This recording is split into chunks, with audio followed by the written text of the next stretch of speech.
আমরা প্রতিনিয়তই কিন্তু সজাগ দৃষ্টি রাখছি। আমরা আমাদের এই ৩ অঙ্গ সংগঠনের সভাপতি এবং সাধারণ সম্পাদক প্রতিনিয়তই কোনো জায়গায় কোনো ঘটনা ঘটলেই কিন্তু আমরা টেলিফোনে যোগাযোগ করছি। কোনো জায়গায় আমরা ফিজিক্যালি আমাদের তদন্ত টিম পাঠাচ্ছি। আপনি দেখবেন ইতিমধ্যেই কিন্তু আমরা ব্যাপকভাবে পানিশমেন্টের আওতায় এনেছি আমাদের যে সমস্ত অসাংগঠনিক কর্ম যারা জড়িত ছিল। দেখেন, এই সমাজের মধ্যে ভালো মানুষ আছে না? আপনার একুশে টেলিভিশনের মধ্যে ভালো মন্দ আছে না? প্রত্যেকটা জায়গায় তো এটা বিদ্যমান। সুতরাং সংগঠনের মধ্যে যেই গুটি কতক পার্সেন্টেজ কিন্তু খুবই মাইনর একটি পার্সেন্টেজের মধ্যে কিন্তু আমরা আছি।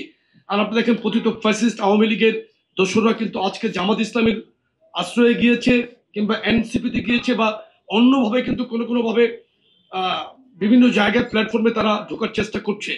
এই সমস্ত এই এই এই এখনকার এই সিচুয়েশনটা কিন্তু আপনার একটা কি বলা যায়, এটা ভালনারেবল সিচুয়েশন কিন্তু বাংলাদেশের যে বর্তমান ট্রানজিশন পিরিয়ডেও আপনি বলতে পারেন, সন্ধিক্ষণ বলতে পারেন। কিন্তু এই অবস্থায় কিন্তু অনেক কিছু হচ্ছে, কিন্তু আমাদের নেতা জনাব তারেক রহমানের দূরদৃষ্টি সম্পন্ন সিদ্ধান্তের কারণে কিন্তু আমরা 5ই আগস্টের পর থেকে আমরা সামাজিকভাবে রাজপথে থাকার পাশাপাশি কিন্তু প্রত্যেকটি এরিয়াতে আমরা পাহারা দিয়েছি, মন্দিরে পাহারা দিয়েছি, মানুষের প্রবলেমে কিন্তু আমরা এগিয়ে গিয়েছি।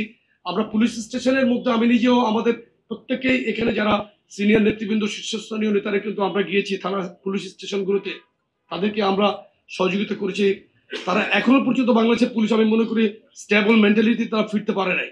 সো দ্যাট এখানে কিছু ঘটনা কিন্তু ঘটছে, আমরা কিন্তু অস্বীকার করছি না। আওয়ামী লীগ যেমন ডিনায়াল পদ্ধতিতে ছিল, আমরা কিন্তু ডিনাই করছি না, আমরা স্বীকার করছি, দায়িত্ব নিচ্ছি, বহিষ্কার করছি, কারো বিরুদ্ধে মামলা করছি, অ্যারেস্ট করাচ্ছি।